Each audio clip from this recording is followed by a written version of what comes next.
China's growing nationalism is a significant threat to global stability. While they're trying to assert their place as a superpower, they're doing it with an aggressive swagger that blatantly disregards international norms. If China continues down this path of nationalism and aggression, we could witness a new Cold War scenario, where nations are forced to pick sides and tensions escalate to a boiling point.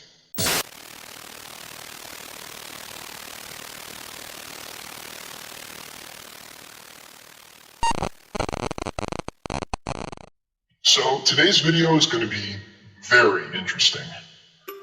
A shout out to my audience who commented on my video about South Korea's nationalism.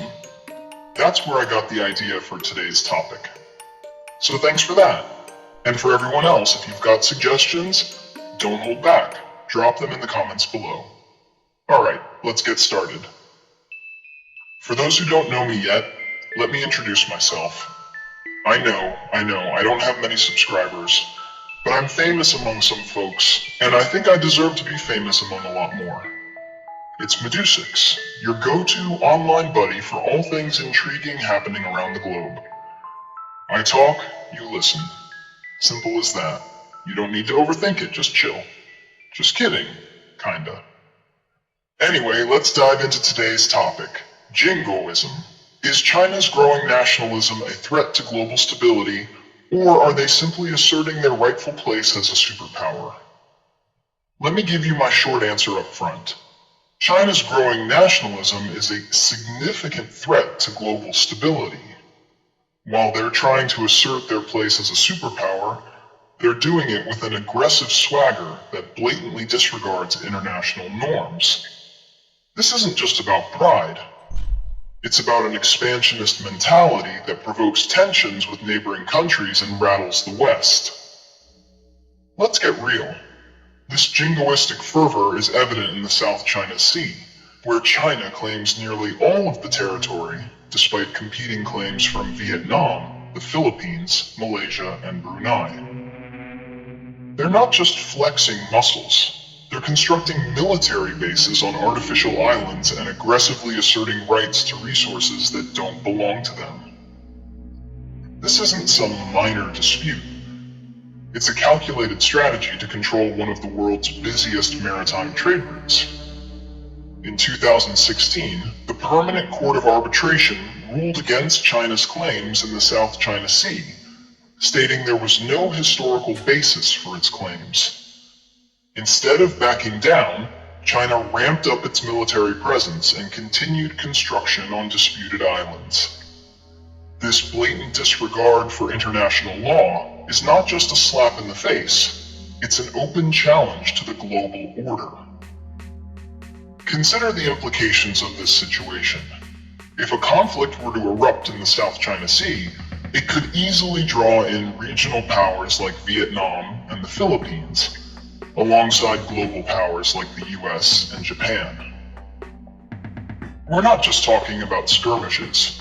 We're talking about a potential hotbed for a large-scale military confrontation that could disrupt international trade and destabilize the entire region. The stakes are astronomically high, and the consequences could ripple across the globe. Then, Taiwan. China considers Taiwan a part of its territory and has made it clear they're willing to use force to reclaim it. The rhetoric from Beijing has become increasingly aggressive, with military exercises designed to intimidate Taiwan and signal their intent. In 2022, the US House Speaker visited Taiwan, provoking outrage from China, which responded with military drills that simulated a blockade. If China decides to make a move, the implications would be catastrophic, not just for Taiwan, but for global markets and security dynamics. Economically, Taiwan is a crucial player in the global semiconductor industry, producing more than 60% of the world's chips. A conflict over Taiwan would disrupt supply chains and have far-reaching effects on technology and industry worldwide. Now let's talk economics, because China's aggressive stance isn't limited to military actions. Their economic practices are just as concerning. The Belt and Road Initiative, BRI, is a prime example. On the surface, it looks like a global infrastructure project, but in reality, it's a tool for China to exert influence and create dependency. By investing in developing countries, China is not just building roads and ports. They're building loyalty and aligning nations with their vision. Take Sri Lanka, for instance. The country had to lease the Hambantota port to a Chinese company for 99 years after failing to pay back loans. This raises serious concerns about sovereignty and control, showing how China can leverage economic power to undermine political independence. Let's not ignore Africa, where China has invested heavily under the BRI. They build infrastructure, but in return, countries often incur massive debts that they struggle to repay. This creates a cycle of dependency that limits those nations' sovereignty and pushes them to align with Chinese interests, undermining international institutions and norms built over decades. But hold on, this isn't just a one-sided conversation. There's an entire world out there reacting to this nationalism, and the ripple effects are profound. Countries are reevaluating their alliances, military strategies, and economic policies in response to China's rise.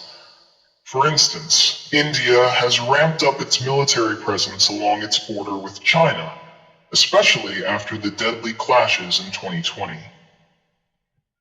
The US has stepped up its commitment to allies in the region, conducting joint military exercises and increasing arms sales to nations like Taiwan and Japan. Countries like Australia and the UK are also strengthening their military ties in the Indo-Pacific, showing that this nationalism is pushing nations to rethink their security strategies. We're looking at a potential reshaping of the global order, and honestly, it's terrifying. The real question is, where does this all lead? If China continues down this path of nationalism and aggression, we could witness a new Cold War scenario, where nations are forced to pick sides and tensions escalate to a boiling point. We're already seeing signs of a divide, with countries either aligning with China for economic benefits or pushing back against its influence for the sake of sovereignty. Look at the recent AUKUS agreement between Australia, the UK, and the US. It's a direct response to China's rising influence in the Pacific. Let's not ignore the internal pressures in China either. Nationalism is often used by the Communist Party to rally domestic support and distract from internal issues like economic slowdown, corruption, and human rights abuses.